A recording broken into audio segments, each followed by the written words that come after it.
Le scorze di cedro candite sono una vera meraviglia e come sempre quando si parla di dolci la ricetta ce la spiega mia moglie Daniela. Si tratta di una preparazione per cui serve un po' di pazienza. La cosa più difficile è trovare i cedri. Noi ne useremo 3 che abbiamo trovato al mercato di Sant'Ambrogio a Firenze. Dal momento che i miei canditi sono fatti utilizzando anche la buccia, sarà molto importante che i nostri cedri siano con una buccia non trattata. Assai importante sarà anche un'operazione molto accurata di lavaggio. Utilizzando lo spazzolino sotto l'acqua corrente, strofinateli ben bene. Adesso preparo i pezzi dei cedri tagliandoli. Per prima cosa taglio un cedro a metà. Ecco qua come si presenta all'interno. Come vediamo la buccia è bella spessa. Ciascuna metà la divido in 2 e poi ancora in 2. Questa è più o meno la dimensione giusta per un pezzo di cedro candito. Naturalmente dobbiamo levare la parte centrale che contiene la parte della polpa del frutto, in questa maniera qua. Ecco, questo è un pezzo pronto per essere candito. Adesso rivediamo velocizzata la lavorazione di un intero cedro. Primo lo taglio in ottavi e poi levo l'interno a tutti i pezzi. Ecco fatto. L'ultima operazione è quello di fare dei forni nella parte esterna della buccia. Questo durante l'ammollo favorirà la fuoriuscita della parte amara del frutto. Una volta finito di forare le bucce, mettiamo tutte le nostre bucce in dei contenitori. È molto importante che le bucce rimangano completamente sommerse dall'acqua, per cui non dovranno essere troppe. Se serve usate pure anche 2 contenitori come ho fatto io e schiacciatele con un piatto. Visto che non si butta via mai nulla, con l'interno dei cedri facciamo della marmellata. Li taglio per benino e poi li andrò ad aggiungere una pentola in cui ci sono già altre bucce e per fare la marmellata servirà ovviamente tanto zucchero e anche un po' di altre bucce spezzettate. Diciamo che almeno 4 volte al giorno sarebbe bene cambiare l'acqua alle nostre bucce di cedro. Questo ovviamente serve a favorire che vada via l'amaro, quindi più volte lo facciamo, se ne abbiamo il tempo e meglio è. Questa operazione va fatta per 3 giorni. Adesso prepariamo lo sciroppo. Mettiamo 400 g di acqua e 800 g di zucchero.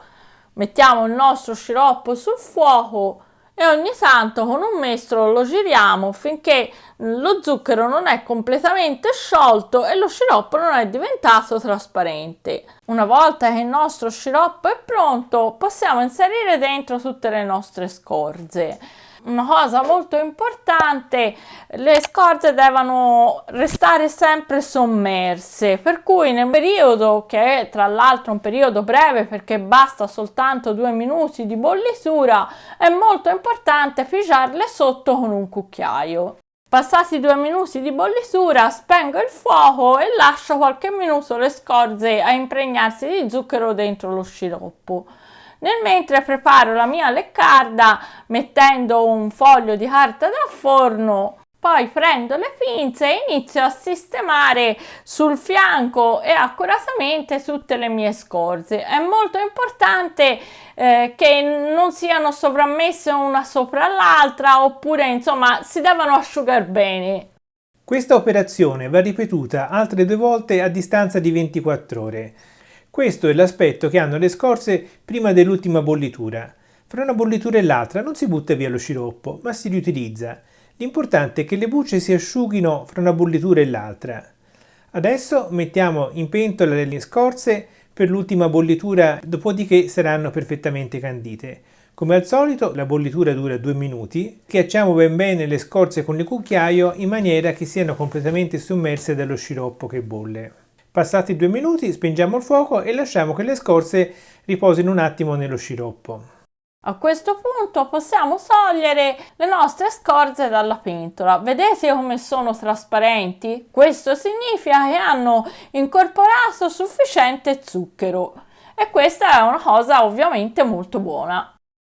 Poi si procede a mettere lo zucchero. Per fare questa operazione è importante che le nostre bucce siano un po' asciutte ma non troppo, perché se sono troppo molli lo zucchero si scioglierà, ma se sono troppo asciutte non si attaccherà. quindi all'incirca a metà asciugatura si ricoprono di zucchero semolato. Molti dicono che le scorze di agrumi sono buone anche seccate, lasciandole seccare e mettendole dentro un barattolo. Io personalmente ho provato a congelarle e ritengo che si mantengano molto meglio, mantengono anche proprio la loro morbidezza, insomma, vi consiglio di provare anche il congelamento come sistema di mantenimento. Eccole qua.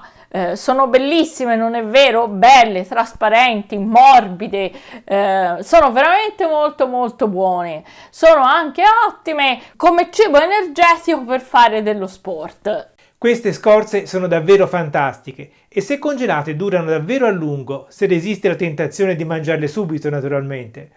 Se questo video ti è stato utile, lascia un mi piace, così aiuterai altre persone a trovarlo su YouTube. E qui accanto trovi link ad altri video che ti potrebbero interessare. Grazie per averci seguito fin qui e alla prossima, ciao!